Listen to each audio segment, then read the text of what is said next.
Hello everyone and welcome to the Paddock Podcast. I'm your host, Backhand Duck, and we'll be covering stories throughout the season of F1, F2 and F3, with the main focus usually being on F1, especially this year with the 4 new rookies to join the grid amongst some of the sport's biggest names. This week we're here in Bahrain to oversee what goes on and discuss everything from the pre-race press conference on a Thursday to the post-race after party on a Sunday night. F1's back and they've just finished the pre-season testing for the 2023 season, and this year we're able to get hold of a few of the rookies, with there being 4 of them. So I've had a chat with them this week to hear what they've got to share before the start of the season next weekend. Now, this week, joining the podcast, we have another F2 driver who's made it onto the F1 grid after a very intense 2 seasons with the F2 setup, Prema. Why don't you introduce yourself and to everyone listening in? I am Austin Johnson, and I drove the last 2 F2 seasons with Prema Racing, as well as being a part of the Mercedes Driver Academy. And I'm happy to finally be a part of the F1 grid this upcoming season. First of all, just want to say thank you for taking a moment to jump in a call with us. Now, we've previously talked to the other 2 rookies for the season ahead and got input on how they feel to be here. But with you, it's a little bit different. Everybody saw how you performed in F2 last year, and we just wanted to capitalise on the journey that you've had and what's going on in your head all the way through, especially last season and the season ahead. So, were there any key moments of last season that you want to discuss with us? Well, if we're going to be going over last season, we might as well start from the beginning, right?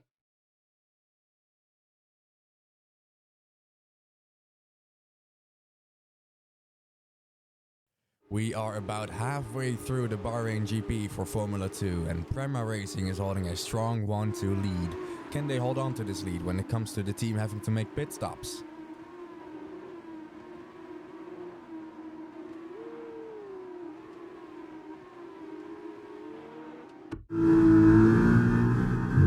Alright, we're currently in the front.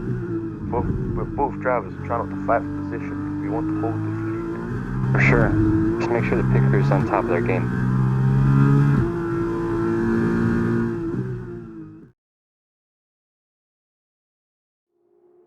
Prema still managing to hold on to a decent lead as we're getting closer to the end of the race, as they're coming down to the hill around turn 8. And what's this?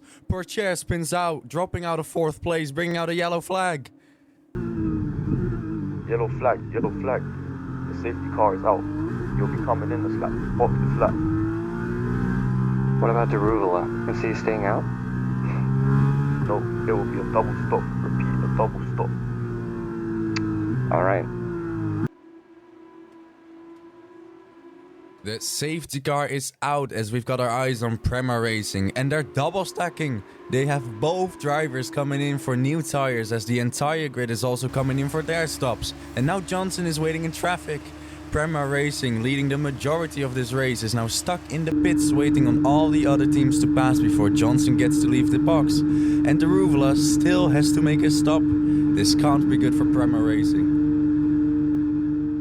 Did that seriously just happen?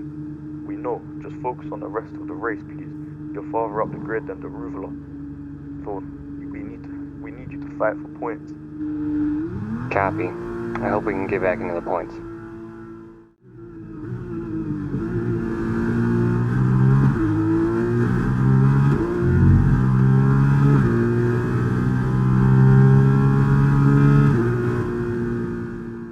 Alright, peaceful finish. That was a great fight. Sorry about the traffic in the pits, mate. That's on us, so no need to stress on it.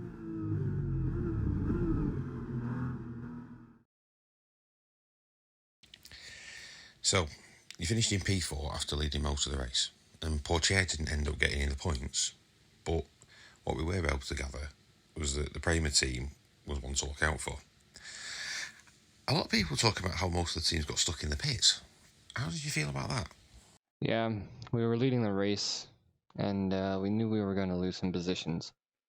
But looking over and seeing all the traffic and not being able to exit the box felt like I was serving a time penalty. I even saw Portier shaking his head in the mirror. So with the next few races appearing to go a little better than Bahrain, when did you feel that the team really needed to start fighting for points in the championship? Austria. The team had a meeting before the race, and we were talking about how big the race was, with it being a sprint weekend. So, 2 chances to get points for the team that weekend. Were you guys able to capitalise on that chance for more points?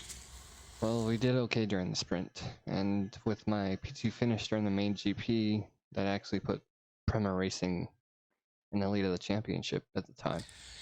So, you guys were able to keep fighting for points throughout the rest of the season. And since Silverstone, teams have started talking about their lineups for the following year. Where were you in all this?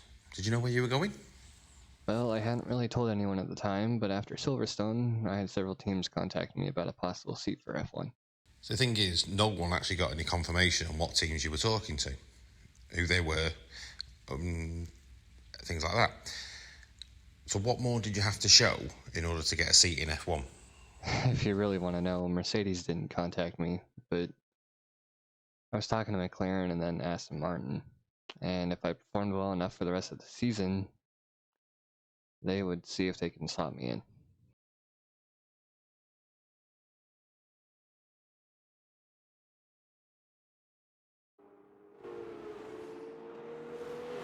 This is it. The final race of the F2 season is here in Abu Dhabi, and Johnson is making his way up the pack amongst the 3-team battle to secure the Constructors' Championship. Alright, we're almost home. Just make sure you keep an eye on your tyre wear. With your current position, you'll win the Drivers' Championship. Seems manageable. I'll let you know if things start to feel a little bit more loose. Should be good, at least to defend for right now.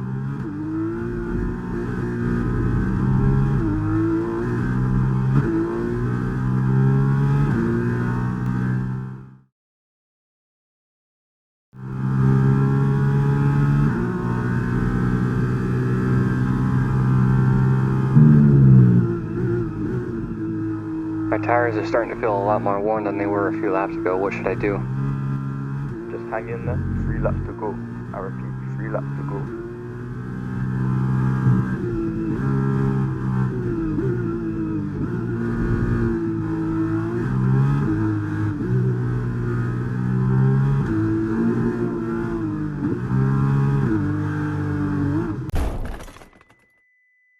Are you okay?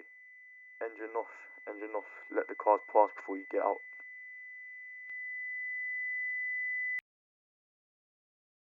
That incident, so close to the end of the race, you must have been absolutely furious that something like that had happened.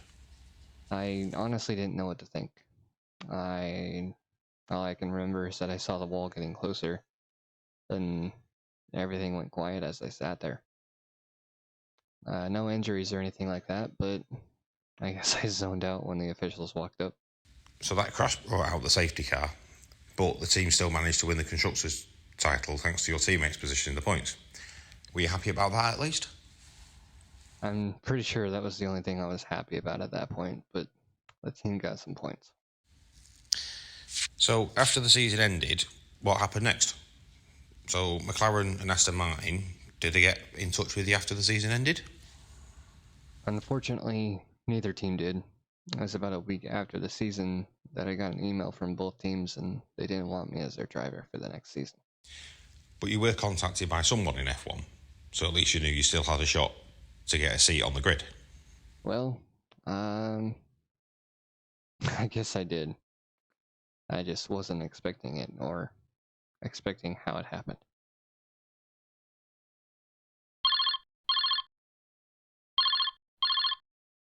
Hello, I'm a representative with Williams Racing, and we'd love to sit down and discuss a contract with you for next season in Formula 1.